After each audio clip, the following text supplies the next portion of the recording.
Warriors, rise! The feds are driving us off a cliff, and I'm going to show you what the car's doing and how to prepare. Let's get into it. I ain't gonna give in now, I just gotta live this now. I'm gonna be when I'ma kill this stuff real quick. I'ma go take it to town, cause I gotta be that king in the ring when I'm knocking them out when I'm back with the whip. Cause I am just up on the journey, just know that I'm just going insane.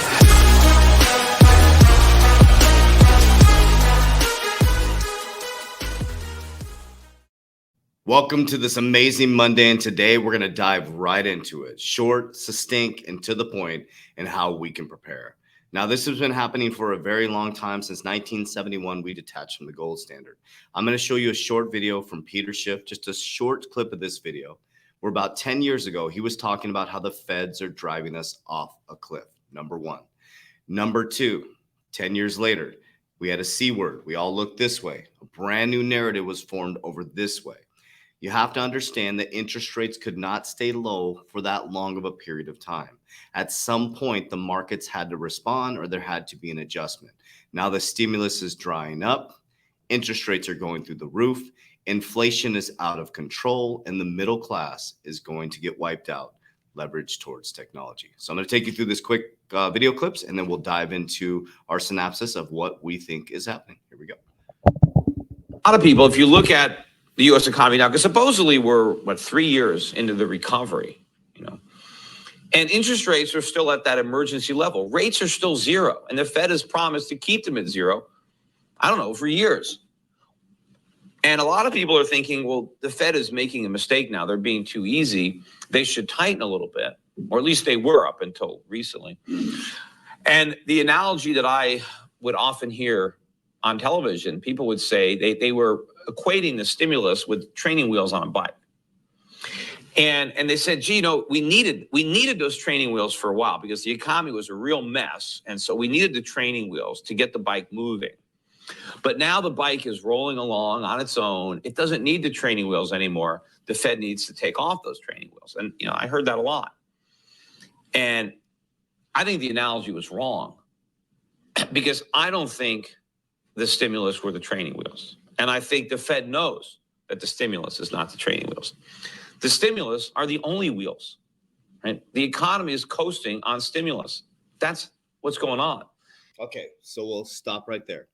So this was 10 years ago, right? Interest rates are extremely low. We were coming out of our first big financial crisis since the Great Depression, and stimulus was the only way and has become the only way. Then we go into a C-word narrative, and all of a sudden they turn the printing machine on like crazy. The last resort, the last ditch effort as they move us into a brand new economy. Now here you sit in 2022. Interest rates are skyrocketing. They're trying to cool inflation through interest rates. And unfortunately, the people who get hurt is going to be the middle class. You weren't there physically in Jackson Hole this year. You were missed, of course. Now, just for context, this is Jackson Hole meeting last Friday in 2022. But you were certainly there in spirit, and I'm sure you were watching this as closely as everybody else. A lot of people say he got a lot further than first base with this speech. Do you think it was a home run? I think he hit exactly what he wanted to hit. The markets at first didn't seem to really believe him. When you looked at initially at the market reaction, it's like, oh, well, doesn't really seem to be much here. Then as they thought about it a little bit more, they said, this guy's serious. He just spoke for 8 or 9 minutes, and he had one message, and the message is really clear. We're going to keep at it until we're done.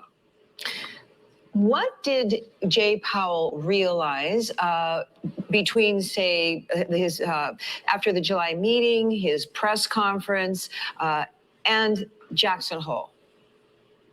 I think what you heard was a series of speeches by Fed officials, including some officials like Neil Kashkari, who had been very dovish and had said, well, maybe we should wait. We should be a little bit more cautious about raising rates. And even he said, we're going to be raising rates and we're not going to be pivoting anytime soon. So I think... there you go. Okay. We're raising rates. We're not pivoting anytime soon. They're going hard. They're raising rates. And this is the type of stuff that's going to happen. So this was back in 2020. U.S. lost over 60 million jobs. Now, robots, tech, and artificial intelligence will take millions more. Okay. So this is the narrative. As a C word hit, they got us used to at-home jobs. Okay. At-home jobs. They got us used to the new system and process of how things will go. And Jerome Powell warned us over and over by saying things like this during the pandemic. We're not going back to the same economy. This will be a different economy. And one of the things we hear from companies is that they've spent a lot of time since the pandemic arrived looking at ways to have more effective technology and perhaps fewer people. So you're going to see some of that in these public-facing jobs. So there will be millions of people who have a hard time finding their way back into the workforce and recovering the lives that they had just a year ago. And, I think it would be appropriate for us to continue to support those people. The recovery, though, here remains uneven and incomplete. The burden is still falling on lower income workers. The unemployment rate in the bottom quartile is still 20%. There's still 8.5 million people out of work. And this unevenness that we're talking about is a very serious issue. Viruses are no respecters of borders. And until the world really is vaccinated, we're all going to be at risk of new mutations, and we won't be able to really resume activity with confidence. Okay. So that was back during the C word that we all experienced, right? So they moved us into a brand new economy. Very important to understand. A brand new economy that was leveraged towards technology. So as things change, these are things I want you to think about. These are things that I'm preparing for and talking to my warriors about. As you walk into a grocery store, what do now? They herd us all into self-checkout. That means that eventually someone's job as a checker, a checkout person at the grocery store, a very important role, the human connection, is going to be gone. Now you see people getting their groceries delivered to their car. Amazon can deliver groceries right to your door. You walk into the local gas station down here, they have less employees now because they have a section where you just put your stuff in, a computer scans it, and you go ahead and buy your products and services. I do a lot of traveling now in the hotels and places that I travel to. There are convenience stores where there is no clerk at all. Every place you go, everything is going automated. And they say things like in the World Economic Forum video, I actually didn't pull it up. There's the skill. Let me pull it up real quick for you guys. Let me show you something. Pull something up. Sorry, I'm doing this live with you guys. Where's the World Economic Forum video? Here it is. Cool. Oh, that's not what I'm looking for.